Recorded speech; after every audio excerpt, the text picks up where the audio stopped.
Hey everybody, welcome to the Faith and Fandom podcast, which is now part of the Love Thy Nerd network. You can always check out new interviews there first, long before you see them anywhere else. And you can find more at lovethynerd.com/faith and fandom.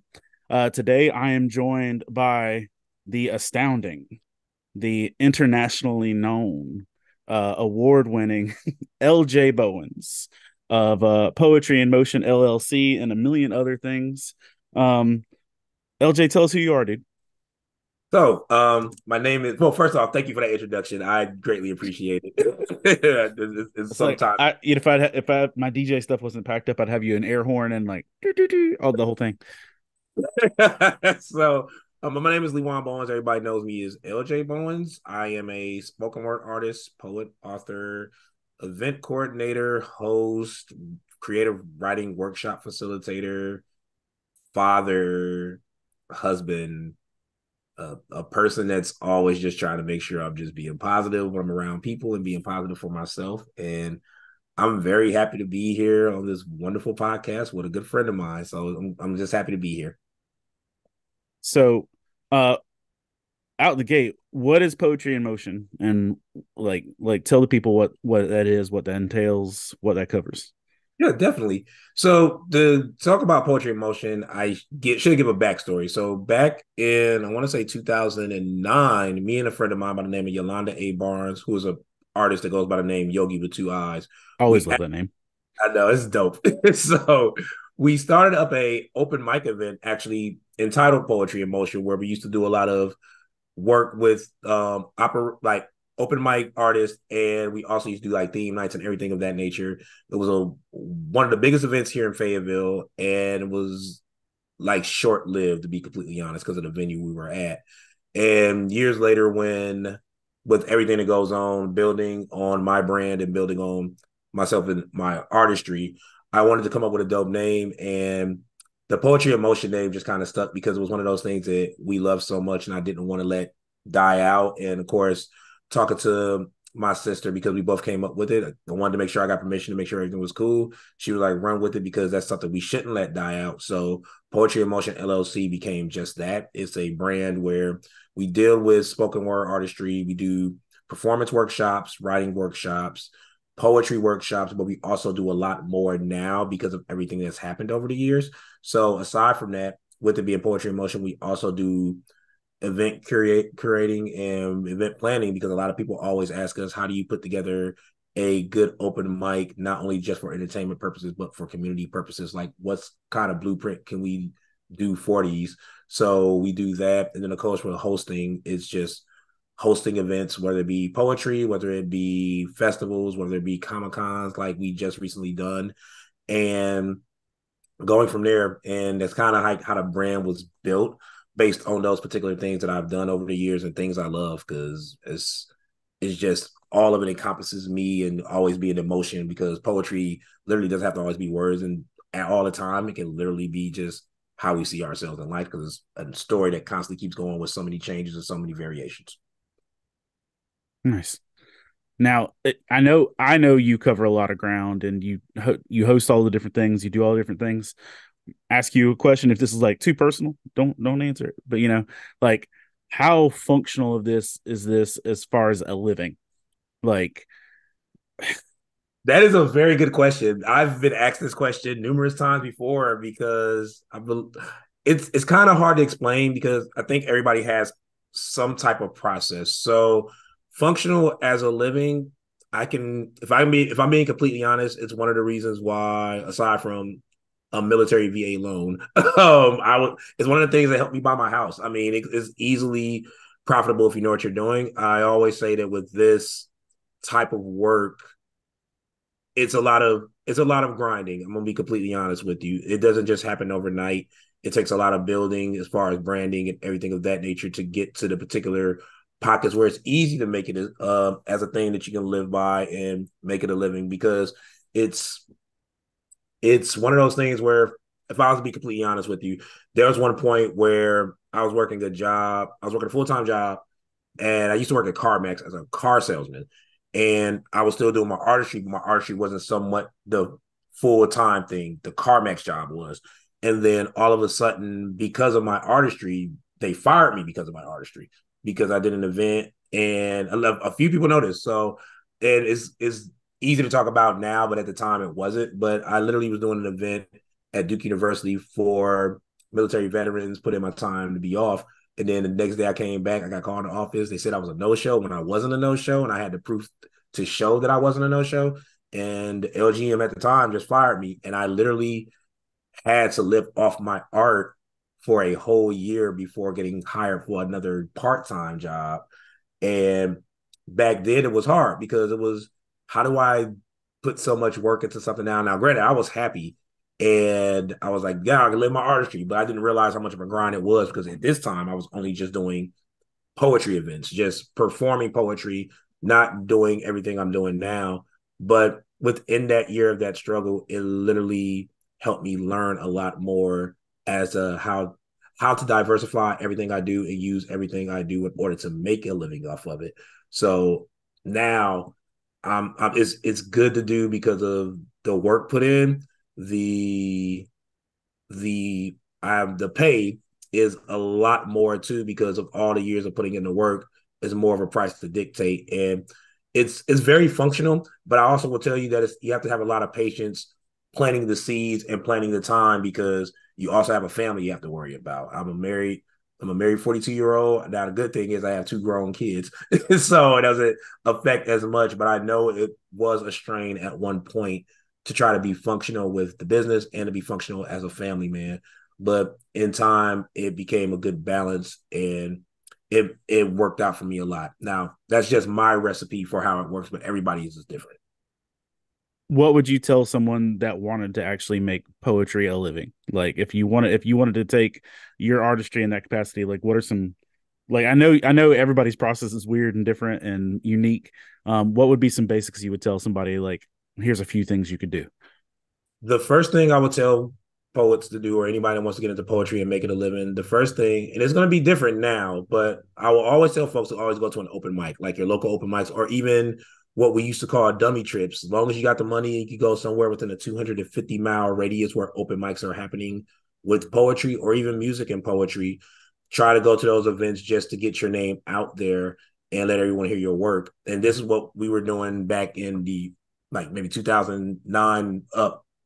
But I know now it's a little bit different, because now with TikTok and YouTube and everything of that nature, a lot of people are now using social media to get their work out there. So even that helps a lot more with the new generation of people that are using more. It's easily accessible to get to. So I would say use your social medias, but definitely go to open mics. But then the good that comes from that is the better you get with your work. Then, of course, there are always people in the audience, whether it be social media audience or these open mic audiences, that might like your work and want you to perform for events and curate events. Now, some events you may have to do for free. There's no way around that. You have to do some events for free to get your name out there. But once you start building up your artistic resume, which that's another thing to go into, but it's a lot longer process to even talk about. But once you start building up your artistic resume, it also helps you know your worth, because if you haven't performed before, it's kind of hard to kind of dictate a price when you don't have the resume to go with it. Me and another artist actually talked about this. He's a painter, and he was saying that all artists, regardless of the field, and this is just my personal opinion, but he was saying that all artists of any field should always charge the industry standard, no ifs, ands, or buts about it. And we kind of had like a debate, because I was saying I couldn't pay $350 to have a person that performed for the first time to be a feature, as compared to somebody that may charge $350, but they've done A, B, C, D, and E, have an electronic press kit, have a artistic resume. I will go with that person before I go with this person, because I haven't seen no work to perform. So the first thing is always going out and make yourself visible, social media or open mics. And then once you start getting the practice, and when people start asking for you to do work and be paid for it, start off with a bottom line first, and then build up from there. The more work you get, because prices go up. Let's be honest. If it's inflation, and yesterday's price ain't today's price, especially with the work we put in for what we do. Hope Hmm. that helps. No, that helps. That's good. Um, You also compete a lot. Like you put together teams like to go travel and to do poetry and competition form. Tell me about the competition circuit and what that looks like. Oh, the competition circus is the circuit is brutal. I'll be completely honest with you, but it's a blessing too because it actually motivates writers to write with more intent at times. So with the Poetry Slam circuit, if anybody is not familiar with Poetry Slam, so with Poetry Slam, it was invented by a construction worker by the name of Mark Smith back in the 1980s in Chicago. And he kind of came up with this bar game format for poets where it would be judged by 5 random poets on a 3 minute time frame with a 10-second grace period. Score would be 0.0 to 10.0. The lowest and highest score gets eliminated. And then you only total up the middle three. So with that particular circuit, it's been a blessing because so many poets have came out and learned from it. It also brings egos, unfortunately. So that's what somewhat makes it more brutal than the competition does because you deal with a lot of folks that are prima donnas and have a big hype in their own head because of slams they may have won in certain states or just because their YouTube video has a million hits and stuff like that.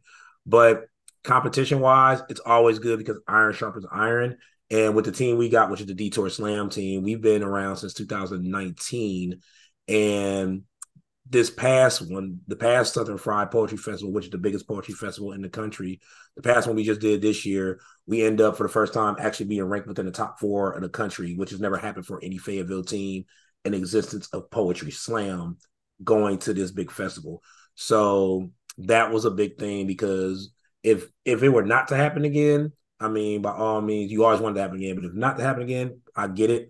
But no one can ever take away that Fayetteville, North Carolina, in the year 2023 was ranked 4th in the nation. And I'm so thankful for that and thankful for the poets that we had that made that team. In your poetry, like you've got several things published and your whole arsenal of stuff. Like what work of yours is available out there in like print format or where people can read your poetry?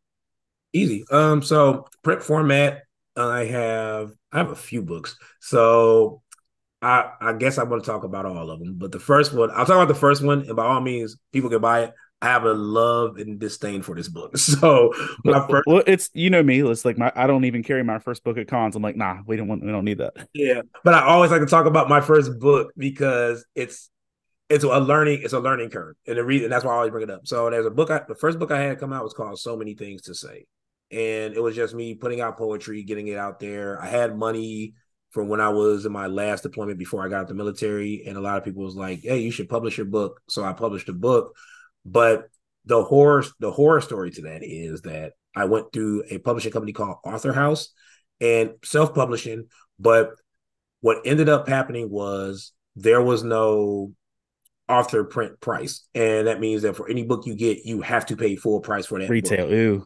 That means you have to pay retail to get a certain number of books in. Now, granted, with them also not being print by the man, I had to spend $899 at the time to get all this stuff done.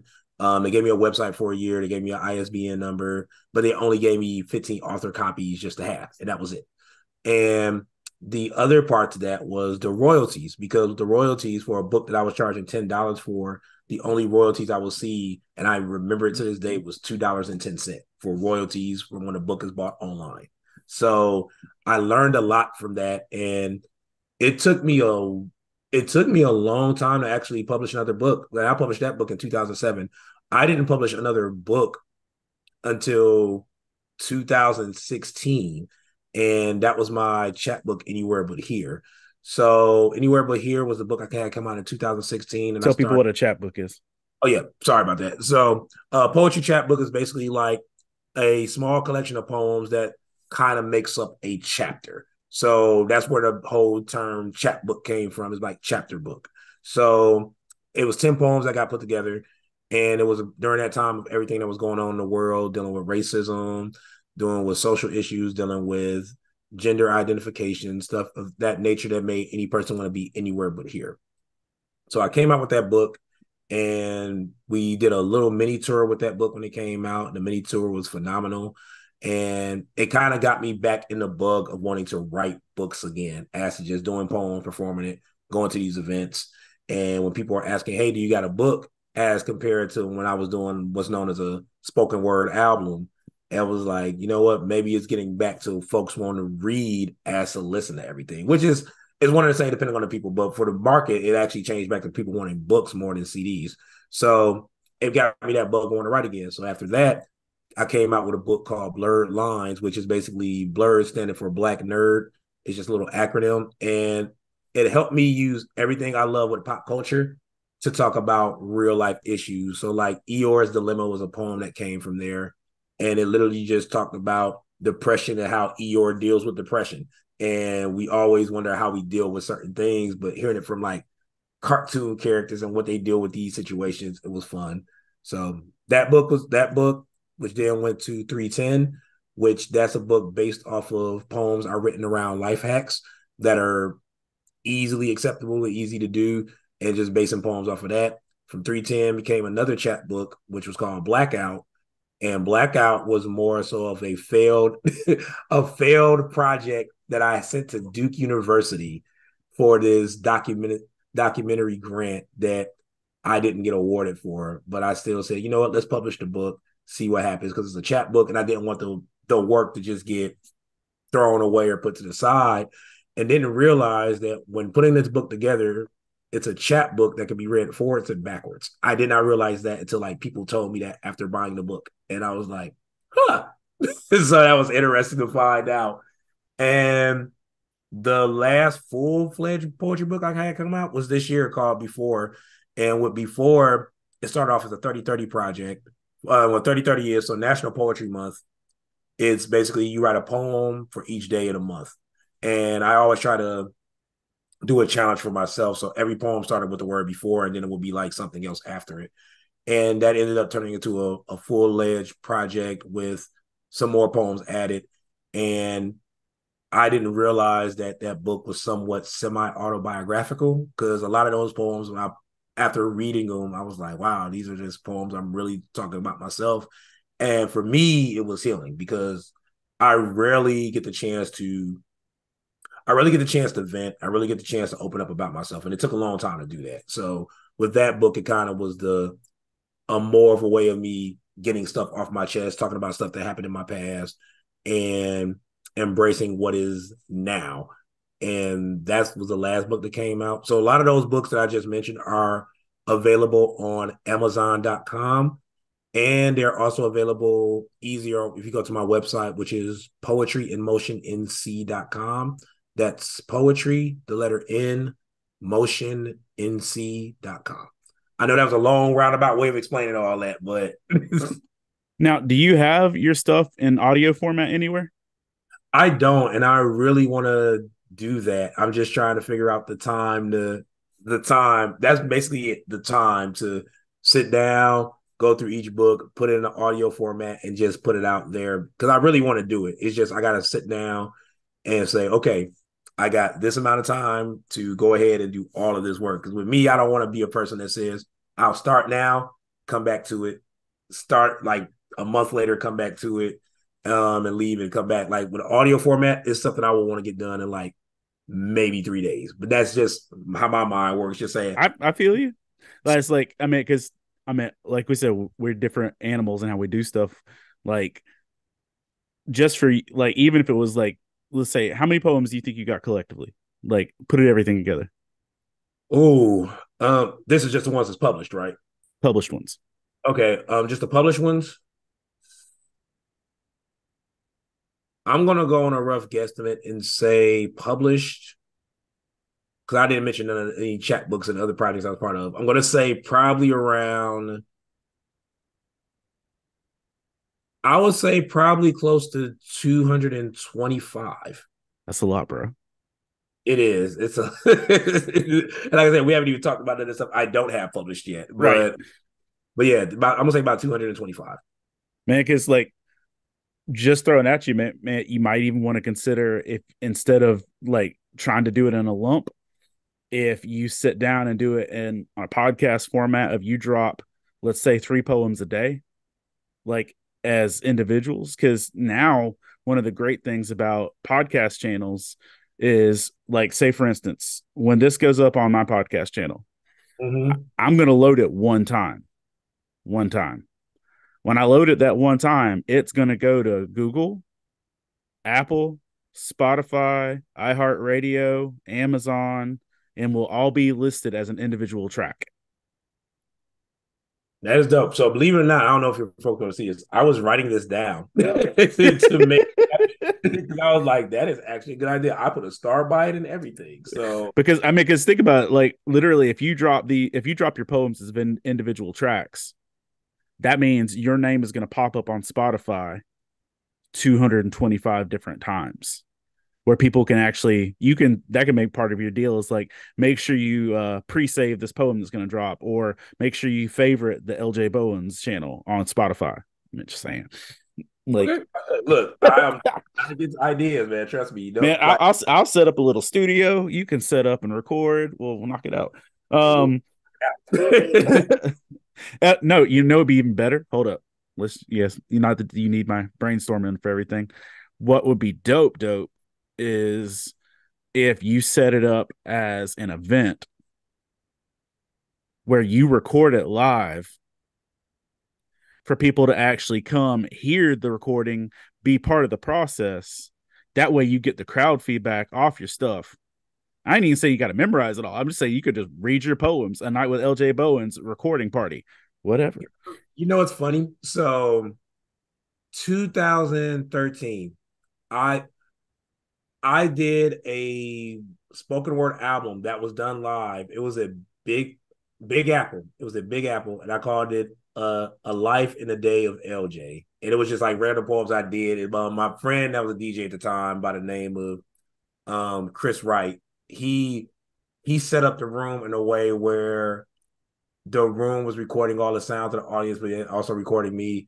And I did a live album that way, and I wanted to do something like that again. And it is hard. I don't say it's hard to do. I've been very picky because it was a one-man show, and I've done two other one-man shows since then, but I made them so private because I'm like, if you want the experience, it's a private thing. I'm not going to really like do a live video or anything like that, but I need to do something like that again. So see, Hector, I'm glad we're doing this. You give me all these ideas and stuff. I appreciate it. I just want you to succeed, bro. Yeah, likewise. So ask you this. I know I asked about monetary and stuff like financial and everything, but what do you get out of doing all this? Let me be honest with you. I used to get, and this is funny because it goes to the story that I always tell. So for me, I used to get the joy of knowing that the work is being heard and appreciated. What I used to get from it. Then at one point, I used to get from it the glitz, the glamour, everybody saying your name and loving you and all that stuff.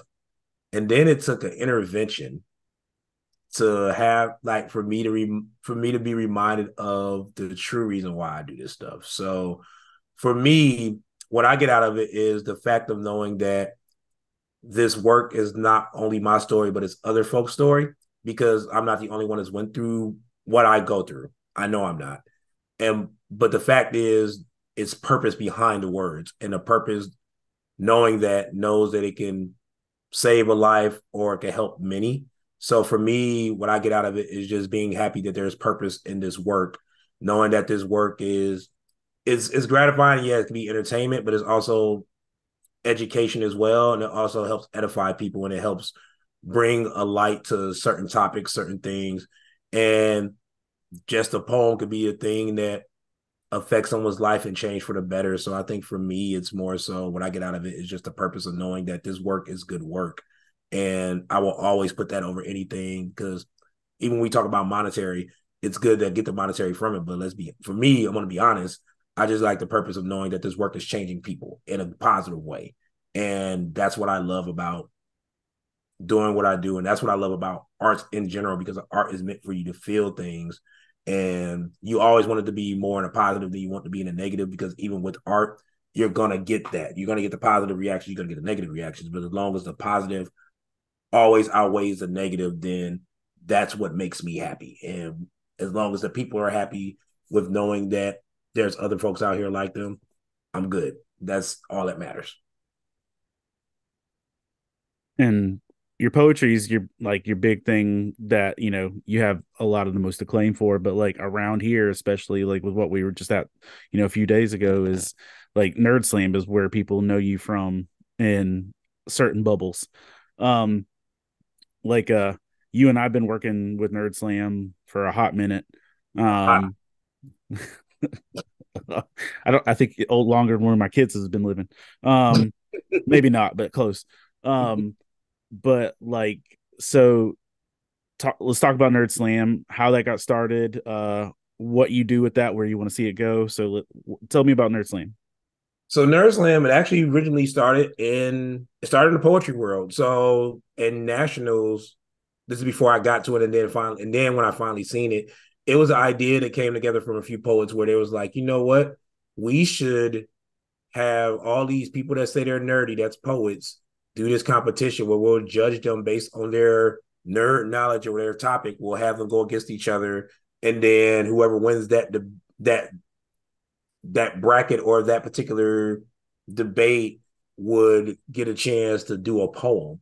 And then I was like, the idea is dope, but I wish there would have been like an actual champion. But then the other thing that I didn't like about it is the fact that they started nerd shaming folks. And what I mean by nerd shaming folks, it was basically trying to call them out, saying they weren't really nerds, and that the people that they used to have as panels who were, I guess, fan favorites or the poetry community were jerks, and I never liked that. And what I decided to do was I wanted to do my own spin on it. Still be a nerd slam, but it's LJ's nerd slam. This is how LJ does the nerd slam, and we took that idea and did it in a way where we had a champion, and we did it at a poetry festival first. We did it at poetry festival first, but then I wanted to try to do it at a Comic-Con event, and I did it.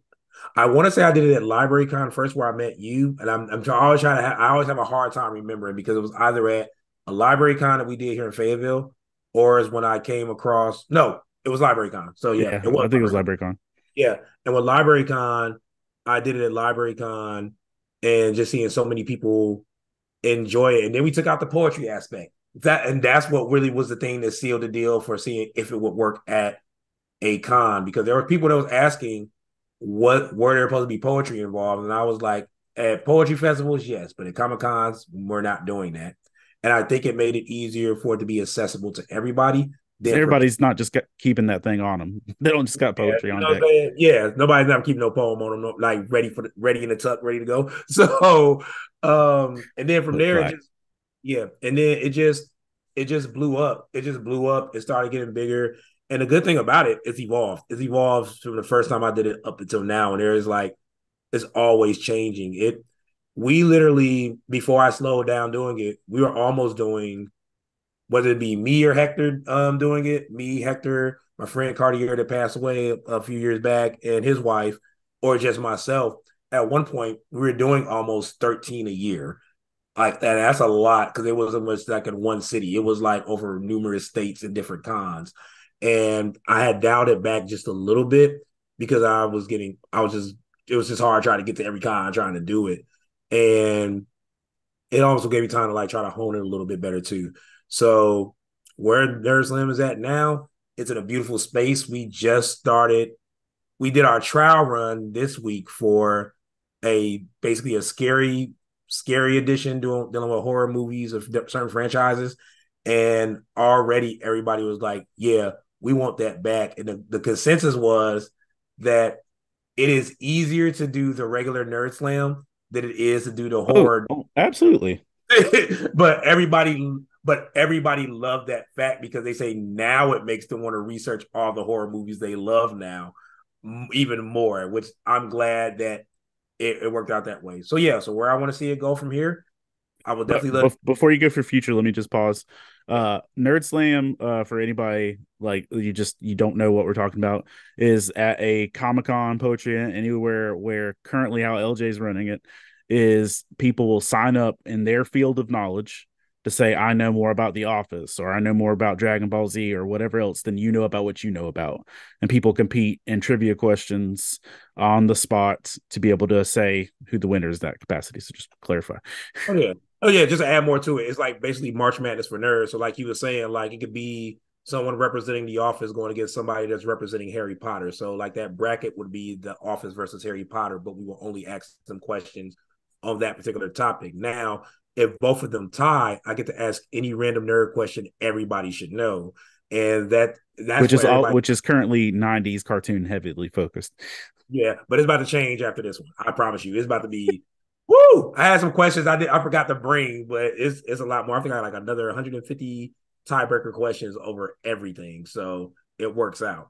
Nice. But for where I want to see it go next, I'm gonna be honest with you. The one place I do want to see it be done at, and it can only be one time, and I will be completely happy with it, is if we get it to San Diego Comic-Con and just see what happens from there. Just to do it there in front of that audience and see what happens once we go out there. And who knows, we may eventually, get a call and say, hey, Hector, guess what? We got a 3-year contract to go do this particular thing on Cartoon Network now. They want to make a live game show out of it. Who knows? Anything can happen. But for Nerd Slam itself, I would love to see it done at San Diego Comic-Con. But other than that, you know, I love doing it. I've got some other stuff in the works for it that I can't really announce on here just yet. But um it's a bright future for Nerd Slam coming. So just be on the lookout for it. How is that like has the Nerd Slam presence helped further the poetry presence at all? Or has that really just kind of stayed separate? It's It's you know what? Be honest with you, it has. It has when you go to the poetry conferences, because now when we go to the poetry conferences, every poet is looking for that. So like when we first started Nerd Slam at the particular conference that we do go to before it, because it's only big poetry conference we got. And now people are trying to get us to some of the smaller poetry conferences going on across the country. It it started off as an event that was everybody wanted to see the first time. So it was a lot of people the first one that came, because when it comes to this particular poetry competition, the biggest side event for a poetry competition is two. One I'm not going to say on here, but the other is known as a haiku slam, because there's a lot of poets that love hearing haikus, and the way people write the haikus are dope. And Nerd Slam was kind of like bottom tier because everybody wanted to see what it's going to be. But I would argue to say that Nerd Slam is probably like one of the biggest events in a poetry conference now, based on what we've done with it, because we've made it fun. We make it fun. There's a crown winner. And then one thing we have that a lot of them didn't have, we have a DJ. So, and that always helps set the tone and the backdrop for everything that we do. What's been your favorite experience or memory from Nerd Slams? That's a good question. It's it's twofold. So one's going to deal with a poetry competition, and one's going to deal with actually one of the Fayetteville Comic Cons we did from no, actually three. I'm sorry about that. It's going to be three. One was the fact that we asked a tiebreaker question that dealt with Tiny Toon Adventures, and the question was, what was the school that everybody went to? And I started going through the process of saying, what was it called? They was like, oh, you ain't got to say anything. It's Acme University. And I was like, well, do you want me to go through the questions first? He's like, no, it's Acme University. They sing through the, everybody got hyped. And then I was like, unfortunately, you're wrong. And then everybody was like, how is he wrong? And then I said, it's Acme University. And then everybody was like, oh, but then the guy couldn't say that. Like, you know what? You're right. It is that. I got too hyped. And then he just walked off the stage. But he did it in good stride. So that was a lasting memory. The other one was when I did it for the National Poetry Slam, which is no longer in existence. And this was the first Nerd Slam. And I think this is the first Nerd Slam up until recently, was the only one that got sponsored by like a big company. So my friend said his wife asked if she can help out with the Nerd Slam, and for this particular Nerd Slam. And I was like, yeah, it's not a problem. He's like, can she cosplay? I said, yeah, she wants to cosplay, she can cosplay. So she cosplayed as a black Harley Quinn. It was dope. I should have pictures somewhere. But what I didn't know was all the prizes that we had. There were like these 3 big bags. And on the bags, I was looking at it, I was like, oh, this is dope. Thank you so much for donating. And then I was like, I got a question. She's like, yeah, shoot. She was like, I was like, where did you get the Cartoon Network bags from? Because if you tell me the store, I like to get one because it's just like a bag. She's like, that's where I work. Cartoon Network sponsor these prizes. So we had our Nerd Slam sponsored by Cartoon Network. And I didn't find out until the day of the event. Because you would have been put, that would have been on every Oh yeah. promotion, everything. Yeah. I would have been promoting that at everything. So that was dope. And for the last one, Fayetteville Comic Con, it was last year. It was last year. And it's this group of kids, and you'll know exactly who I'm talking about, that's been coming to the Nerd Slam every year, try their best to win, whether it been Dragon Ball Z or Teen Wolf. And one year, I can't remember which one of them won, but it was emotional because it was also the same year or just a year removed from when our friend Cartier passed.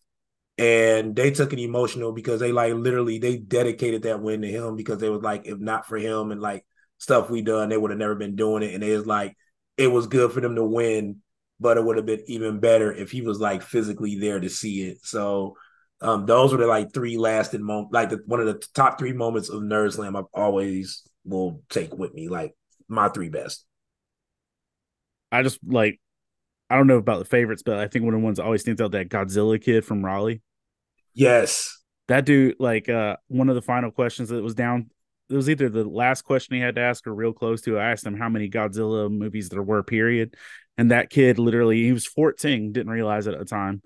14-year-old leaned his head down and named every Godzilla movie by name and release year in order chronologically, and then just gave the answer. And I was like, I don't know anything that well. Yeah, Like, because you were nothing. laughing, and you was laughing, and I was like, I thought you was laughing because of what he was doing, but you was like, no, he is correct.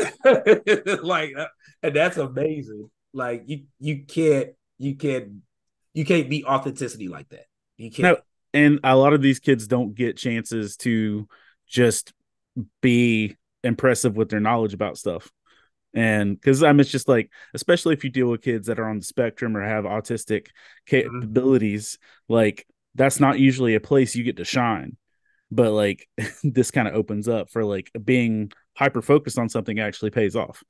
Yep. Um, and then I was like yesterday, like when the last time we did one, like, you know, Aaron always comes up for like Dragon Ball Z or something of those facts, and the fact Mhm. that they got together as a group prior to quiz each other and practice the questions they know I usually ask, which, I've got him next time. Like I've already made a list of stuff to ask him to, you Oh know, yeah. if he Yep. goes again. Um, like so the con world, we get to interact there together, and uh what would you like to see be different about Comic-Con culture? So, all right. This is a very very very great question you asked because of something that happened recently at Archon. I think so. It's twofold. So there are moments where I get when cons, and I'm not saying our particular con, I'm talking about cons in general for right now, where a lot of things are going on that people do not like or they don't understand it. And it seems like it's a lot of confusion. And I do get that. I get that a lot. The one thing I would love to see more of, and I know it's a process, is that for the attendees that come to these cons, to please, by all means, treat staff with respect and try not to let their ego get in the way. Because the one thing I notice with any particular type of specific conference is that when you come to a conference, whether it be poetry, whether it be a con, it is that moment for you to become a superstar for those few days. I get that. I honestly do. However, you still have to treat people with respect. And if someone's asking you just a general question, attitude should not come into play. If you ask a staff member a particular question, they say, "Let me get you an answer," and then you start going off on that staff member that's trying to help you, that becomes a problem. It's just, I know it's a lot that goes on in a con, but I also just want people just to remember too, like there's people that's working hard, they have nothing probably doing with the person that you're angry at, that's trying to help you out. There's no reason to just like catch an attitude. I just want people to be good people with these cons. I really do. And that's that's the that's the culture you always want to try to put at a con. Like how they say cosplay is not consent. I'm totally behind that. Cosplay is not consent. But you also want people to give respect when respect is due too. And you just want people to be good people, because at the end of the day, we say we love this community, and let's make sure we honor that, and let's make sure we're doing the right things in order to make this community that we want to be a loving community. Let's do what we can to make it that. And that's one thing too, especially when you're dealing with con staff. How many times do we see stat that, just in our experiences, you've seen staff that are people that just aren't prepared? Mm-hmm. They're given their best, but they haven't been prepared. They're not fully trained. They're probably volunteering and they're just being called staff. And they aren't they're they're not the butt of your frustrations. Like, you can't take out your full inconvenience on somebody that's out here just because they love doing this. Yeah. Oh.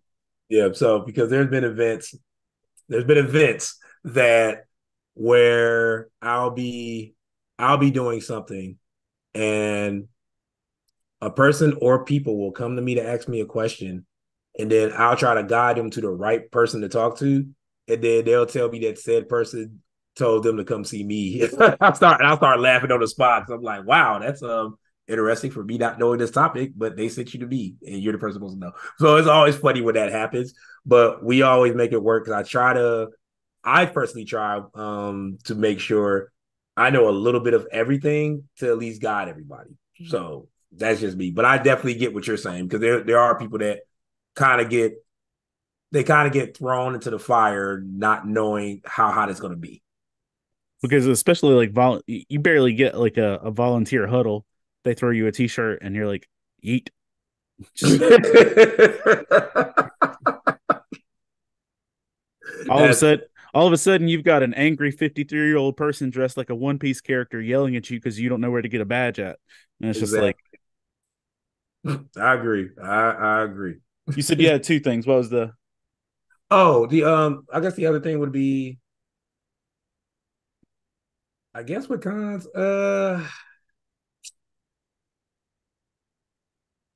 okay, know your space.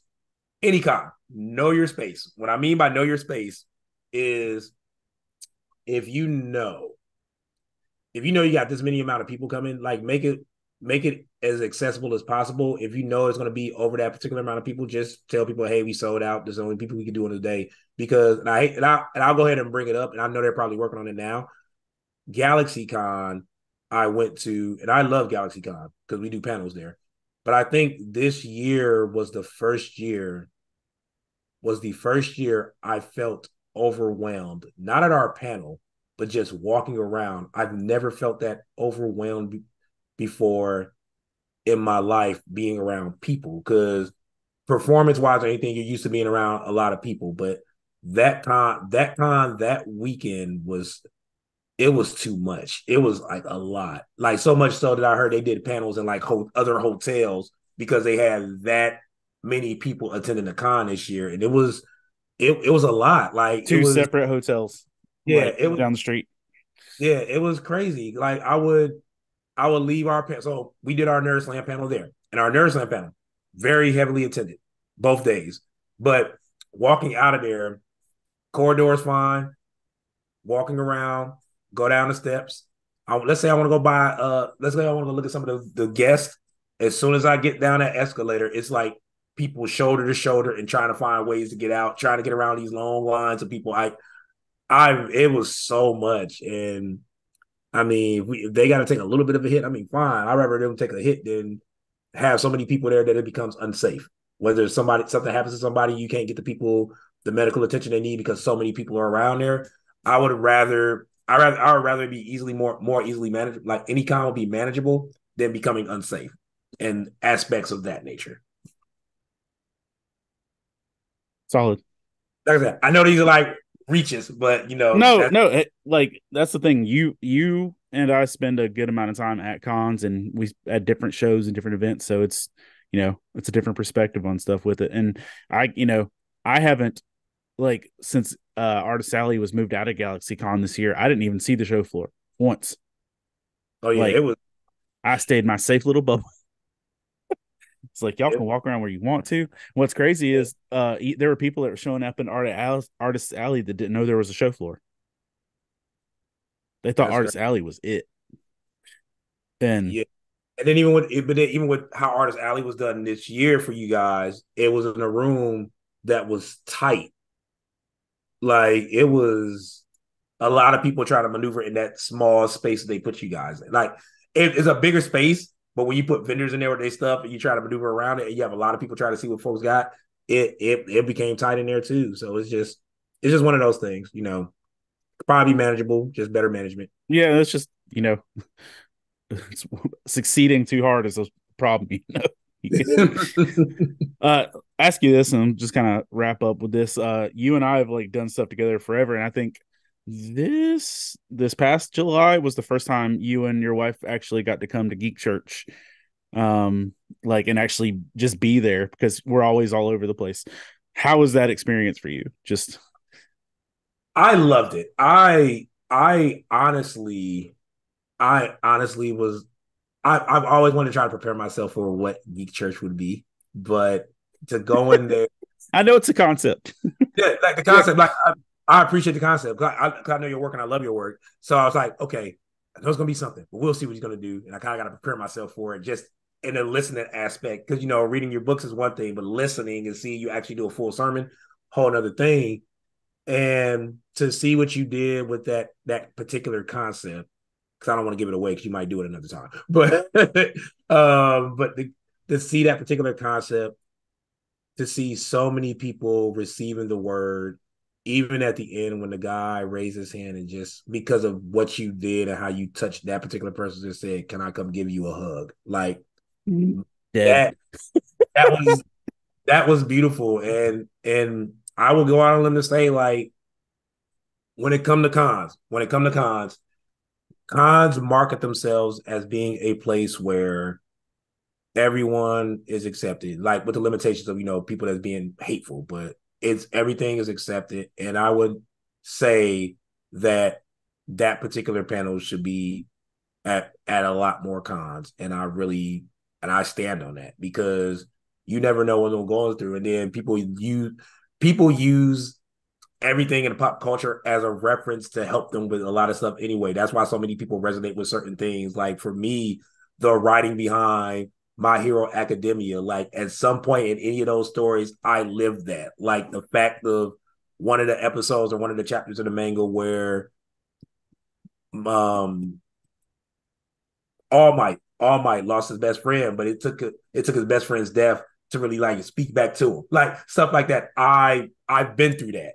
And like I understand that. And it's like people use the con sometimes to just be around people who understand and they just feel like they want to be around people that receive them. So when you do something like Geek Church that takes the concept of what happens with pop culture and you mix that with the stories of the Bible and use those as life lessons, you're literally just talking about stuff that we already know and it needs to be done. Like I love that concept and it needs to be done more in cons. So yes, how I felt about Geek Church, I love it. I would love to see more of it. Word. So let's say for timing's sake, what do you got going on November through the end of the year? So I actually streamed down my event calendar. So the only thing I have going on for the rest of the year would be the biggest thing I got going on in the year, well, by the end of the year it is November. It's going to be November 10th through the 12th. I'll be in Durham, North Carolina, taking part in the inaugural Griot and Gray Owl Black Writers Conference, where I'll be doing a panel with a few other writers on building community in a poetic space and also showcasing there. And then there's a book fair that I'll also have a couple of copies of any of my books there as well in Durham. And I believe that's going to be at the Durham Public Library. Word. And then, by January you'll be able to get LJ's whole Spotify channel. downloaded and ready. Be ready. Ready by then. Be ready about it. So if people want to check out your stuff online or check out your socials or anything like that, where should they go to find you? Oh, easy. So you can follow me everywhere at is everything. So Twitter, Instagram, TikTok. I ain't gonna say everywhere because I don't do Snapchat. So Twitter, Instagram, the little bit of TikTok I'm on, and Facebook. Everything across the board is LJ Poetry. That's ELJA Poetry. And if you want to see interviews, content, or buy merch or anything of that nature, you can go to www.poetryinmotion. That's poetry, the letter N, motion, NC.com. And the last little bit of information I can give you guys, I wish I could give you the solid channel, but this month, a documentary that I took part in called Talking Black in America, Performance Traditions will be airing nationwide this month. If I find the channel, once they announce the channel, I will send it to Hector and he can share it with you guys. So that's what's up. So you're just waiting to find out like where it's released. Yeah, that's it. The date is October 21st. I just don't know what channel yet it's going to be released on. So that's awesome, man. Technically, it's sometime this week. So we'll find out hopefully this week. That's awesome. Yeah, we'll make sure we get that information in there too. That's awesome, man. Well, LJ, thank you for taking your time to join me. I know you got a busy day, you got a lot going on, and just I want to say thank you because I know that through your open mics, through the competitions, through Nerd Slam, you've helped a lot of people find their voice and to use their voice as well. I've loved poetry since middle school, but I hadn't performed a poem like out loud in front of people in like 2 decades. And so like getting to do stuff like that and seeing other people like look forward to those opportunities to break out. Which, by the way, how did the hip hop night go for Art Meets Life? It was amazing. There was so many quotables done. It was awesome. Now, were they doing poems or just the hip hop lyrics? Oh, they did their own original poem, and then they would pick just a random hip hop lyric just to recite from any song that they wanted. I was like, I want to be there in this parenting, but that's cool. So everybody, you're going to be able to check out LJ's stuff there. You're going to be able to watch this in video and audio on Love Thy Nerd. And remember, you can also check out lots of other podcasts on the Love Thy Nerd podcast network. There's a lot of great stuff from comic books to board games to just life in general. So you can check that out over there. But you can always find episodes at lovethynerd.com/faith and fandom. LJ, thank you for joining us, man. Greatly appreciate it, bro. Appreciate you guys too. Take care, guys. Love y'all.